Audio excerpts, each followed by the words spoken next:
First cycling event of the year tomorrow, down the Surrey Hills for the 100 Climbs Sportive South East edition. Let's head down south on the train, go check into the hotel first.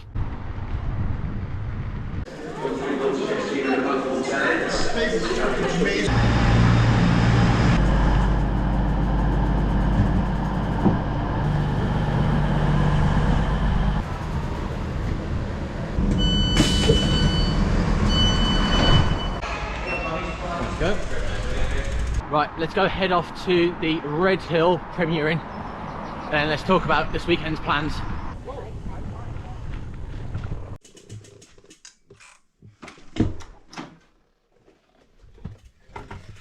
Why? Oh, hello. I've just been given a road number for you. I'm guessing, well, you're still here, aren't you? Oh, yeah, I am. That's it. Right, I'll go check what's happening in reception. Hey, sorry about that. We're going to try again. We all sorted at the at reception. Looks like no one's in it. That will do for tonight. Nice and simple. Got TV. Watch the FA Cup semi-final there later. Right, so plan of action today. As tomorrow's the Sportive, we're going to go for a shorter ride today. We're going to head to Brighton, cycle around there, go along the seafront, and also take in Ditchling Beacon, which is another one of the 100 climbs. Looks really good and looks very popular. I think when I looked on Strava, it's like over 100,000 cyclists have cycled up it. Right, let's get back out there. Here we are, Brighton.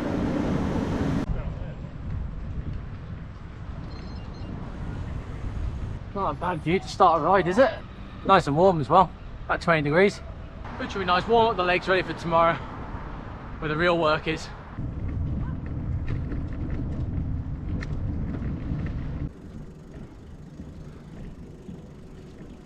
Leaving the seafront now and going to the first of our 200 climbs today.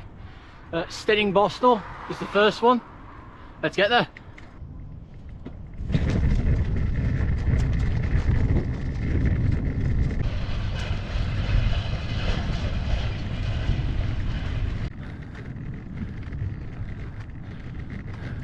Here we go, to the Bostal Road. Single track road with passing places. Yep, that sounds like a climb. Right, we're over 10% now. 15%. Still over 10%. Oh, back into single digits now. Back in the small ring. Now start kicking up again now. 13% there. It carries on around the bend.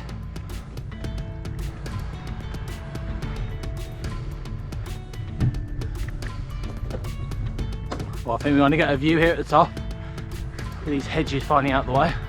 Yes. Nice peaceful green farm fields. Move you up there.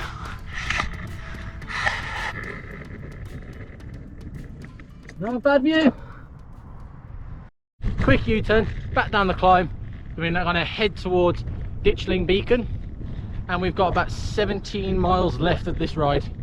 And they get the train back and watch the FA Cup semi-final and get grub. Into the South Downs National Park we go. That's a lot of sheep. A lot of lambs too. Oh, that looks a bit of a dodgy reason to close a road. Oh, I think I'll brave it. I'll work with a load of them anyway in Dudley. Bloody Wolves fans. Proper old houses here. Look at these roofs. Look at this house as well. Ditchling Road and a sign for Ditchling. We're not away from the beacon. Sign there, the beacon. I think that's the one. Straight into double digits. The road's a bit busier than I'd like it to be. I feel like I'm a bit in the way.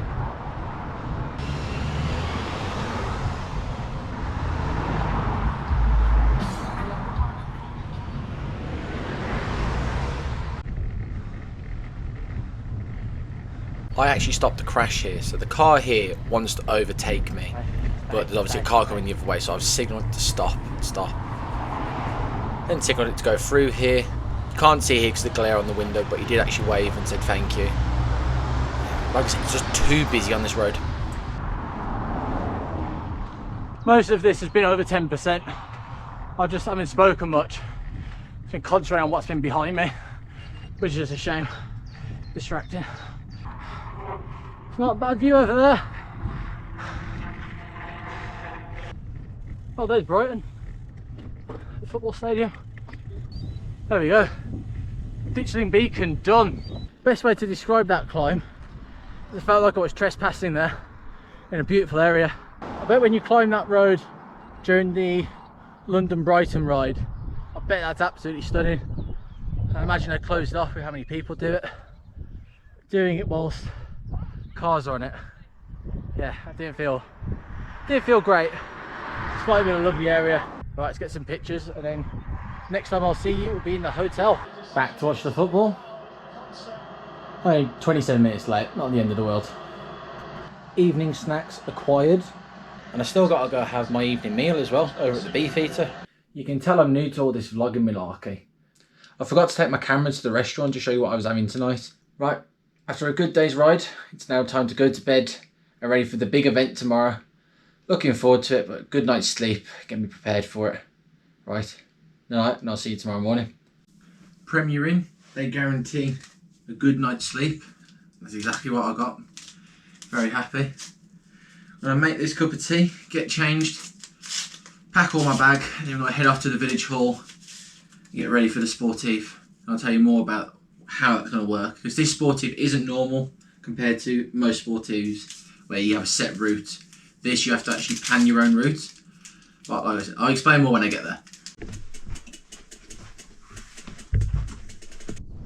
First sign of cyclists, so I think I'm here. Here's headquarters for the day. Ah, there I am. There we go, there's my number. So you're somewhere in the middle. 12. 12? Yeah. There you go, right, sign in. Sorted. How's Pretty things good. anyway? Yeah, not bad, you? Yeah. Is this your first time in the southeast then? It is, yeah. It's a lot of climbing around here. Yeah, I was... And a mixture of surfaces. Some of the roads are dreadful. Be careful, there's potholes like craters come out of nowhere, but every now and again you get a really steep, really smooth bit. You sign in, you sign in. Load the event. Load your camera. Yeah, so if you go to settings in your app and then allow the app to use your You've got to camera. scan another code. There we go. Sorted. Cheers, thank you. There we go, all signed in. Numbers on. Load the route and let's go. Right, so this Sportive is very different compared to others. As you saw when I was inside, I had to use an app to sign in, and that app we're going to have to use throughout this ride. So instead of there being like a set route, this you're given 15 climbs, and each climb is worth so many points. Now the maximum you can get is 75 points. The minimum you can do to make sure you're a finisher is you need to get 40 points. To make sure you've done all the climbs, what you have to do is when you get to each climb, there's a barcode at the bottom and a barcode at the top, and you have to use the orienteering app, scan both codes to say that you've done it. Then on the app it slowly counts up your points. Once you're done, go back to the headquarters, scan the code to say you finished, then it's time to eat a pizza. Here we are, we just scan it. There we go, job done. Now we gotta go cycle up to the top, scan the other one.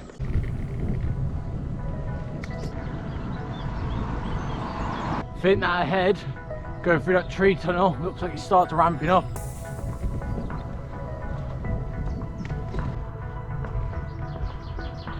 Over 10% now.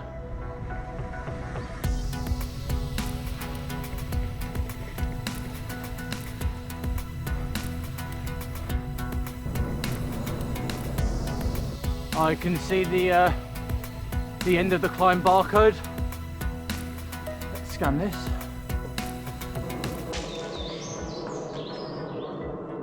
There we go, that's that one done as well. Now you know how this Sportive works. It's very different to the others. I think now is the perfect time to explain what climbs I'm doing and a bit more about my route. There's 15 climbs I think in total you can do. Here's a map of all the climbs and where they are. So like I said, I've done Coldharbour, doing Leith Hill, Then we're moving on to the third climb, which is also the steepest road in the southeast, which is Barhatch Lane. Max is over like 21%, I think it is. Then we're moving on to Combe Lane. Then we're going on to the White Downs. Then we're going on to the iconic Box Hill. Then we're heading east for the final two climbs, which are Chalkpit Lane and the White Lane. Then I'll be heading back to the village hall. Originally I was going to be doing 2 more, so I would have done all the 100 climbs list which is on this route, missing out the climbs of the southeast because I've got to get back to Birmingham. The original plan was to get the train from Red Hill, then get the train to Reading and then back to Birmingham and back for the day. But no, engineering work on the trains in and around the Surrey Hills means there are no trains, there's only rail replacement, and trying to get a bike on a rail replacement can be a right pain in the backside, so I've had to take those 2 climbs off.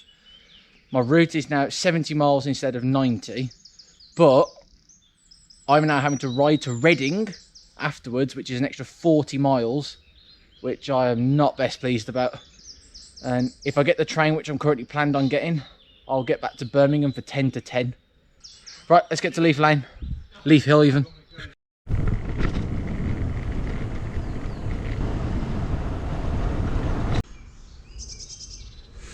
Scanned. Right, let's go.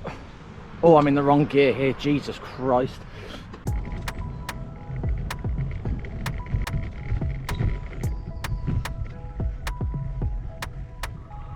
That was steep just, but it's about to get steeper.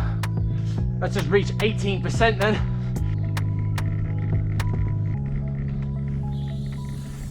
Climb number 2, done. I think the legs are suitably warmed up, ready for the steepest climb of the day. Here we go, Barhatch Lane. Let's give this a scan. Right, we are scanned, let's go. Looking at the graph, looks like the first half is rather easy. Second half where it kicks up, and that's where it's gonna pinch a lot.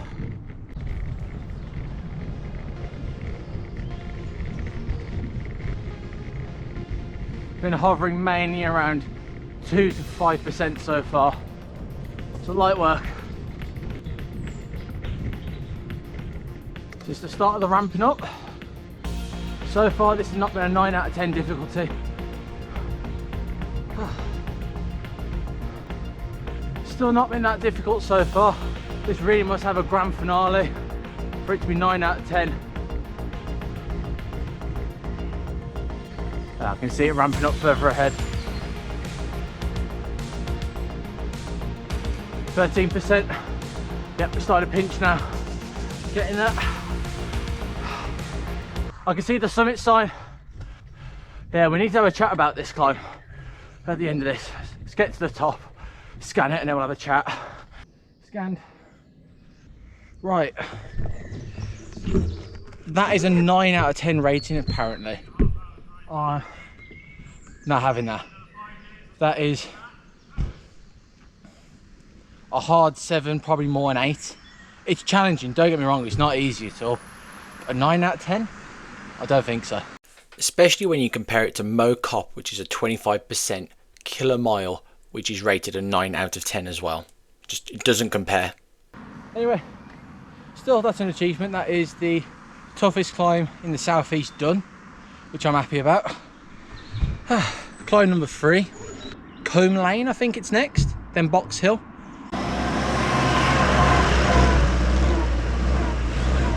How old is that car? Also a quick ride update, we're currently 18 miles in and we've done 2,500 feet of climbing.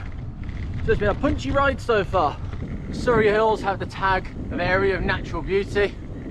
It really is, it's stunning around here. May not be brutal like the Yorkshire Dales and so on, but nah, this is gorgeous, especially with the sun on it. Makes it even better. Here it is, Combe Lane. Look at this for a car. 2 of them.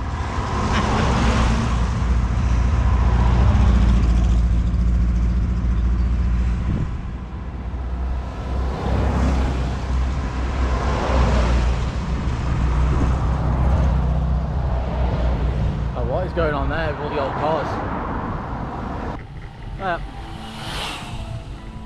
Flying.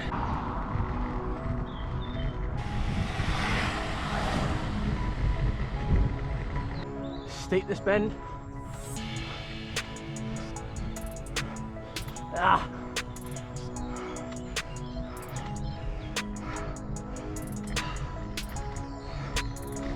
That just registered at 19%. Here we are, Combe Lane, the summit. Let's get this scanned. Right, so scan. So that is climb number 4 done. So from a climb point of view, we're over halfway, but distance wise, we are not. We got 48 miles left and we've done 22. It's definitely front loaded this route. And when I was just looking at the profile of White Downs, it's an 8 out of 10. So it looks like it's going to be the second most difficult climb today. Wonder how it will do compared to Hatchet Lane, Barhatch Lane even. White Downs, let's go. Looking at the profile here, this looks very similar to Barhatch Lane. Fairly easy until a ramp at the end.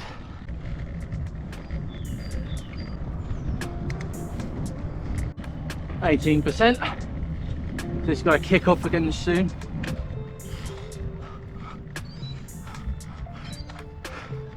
That bend then kicked up 15%. Oh, yeah. This is punchy. Wahoo's just clocked up 17%. Here it is, the White Downs summit. We'll have a chat about this in a minute. White Downs, comparing it to Barhatch Lane, definitely more difficult. I'd still say it's an 8. I'd say that it's a hard 8, where Barhatch Lane, even though it has a steeper part, is probably just a solid 8, not a difficult 8. Yeah, that was a challenge. I enjoyed that one. Right, so we are now going to be heading to the iconic Box Hill, which should be good. Looking forward to that. Another side for Box Hill. Another funky car. Right, Box Hill. Mile and a half. Average is 5%, max is 6%. So you can very much just get into a steady rhythm here and just take your time up it. But this is one of the most iconic climbs in the world. Not one of the most difficult, but one of the most iconic. It is also the most ridden Strava segment, which I think it's like 125,000 cyclists have been up it, which is mad. Here it is, the sign, Box Hill on the road.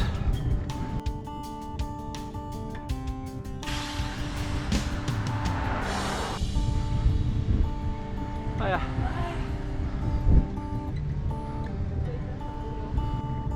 One of the hairpin turns. The reason why this road is called the Zigzag Road.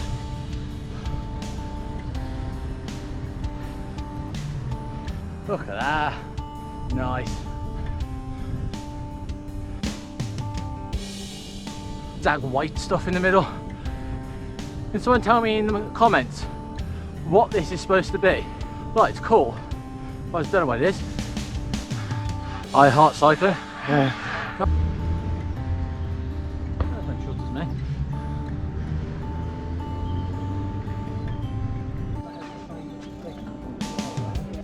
Not a bad view over there, is it at all?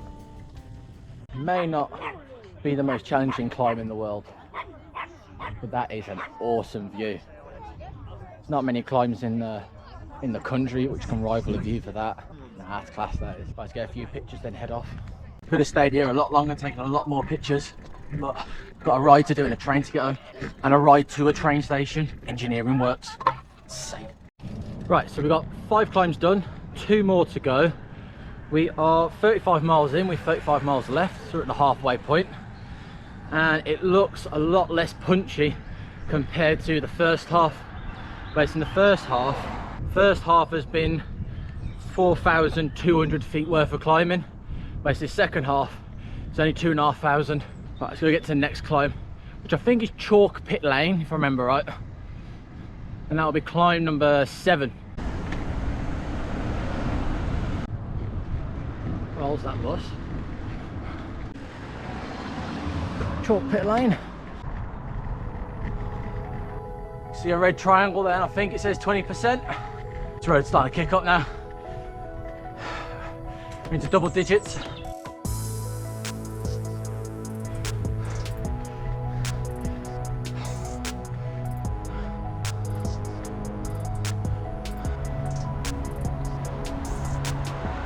And there's the barcode. That was hard work, especially with 57 miles in the legs, plus the 30 miles yesterday as well. Right, just scanned it. This is the start of the last climb of the day. There we go.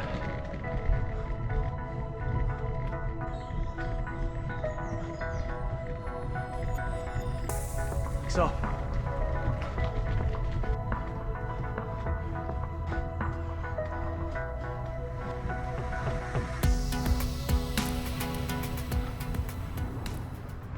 the last barcode of the day done. Right, so I've got a 14-mile ride back to the village hall, but before I did that, at the top of White Lane, 2 other cyclists came along who were part of the Sportive, and we was having a general chit chat about the Sportive and how our rides have been. And I brought up in conversation, but after this I've still got a 41-mile ride out to Reading to get the train, and they said, oh my god, I'm gutted. It's like, there's not enough space left in the car, and I live in Reading. I would have happily dropped you back, but there's not enough room for a third person in the car. They suggested when I get back to the village hall, when I'm eating my pizza, just go around and ask and see if there's anyone going towards Reading or anywhere near a train station, and if they've got enough space in the car to take me. So I went back to the village hall and I gave that a go. Sounds like you've been. We are done. Last one scanned. Some new good ones? Yeah, Yeah. all new ones. Tastes as good as it looks. I've got some good news. I've been able to speak to a few people around here. Someone who actually follows me online, Lee. He's going to be able to drop me back to a train station, which will get me back to Birmingham. So having to ride all of it, so I can save my legs, and we'll probably get home a bit earlier as well. Ah, yes. Right, I'm just going to go get some more food, and then we'll be heading off. Right, so here's Lee.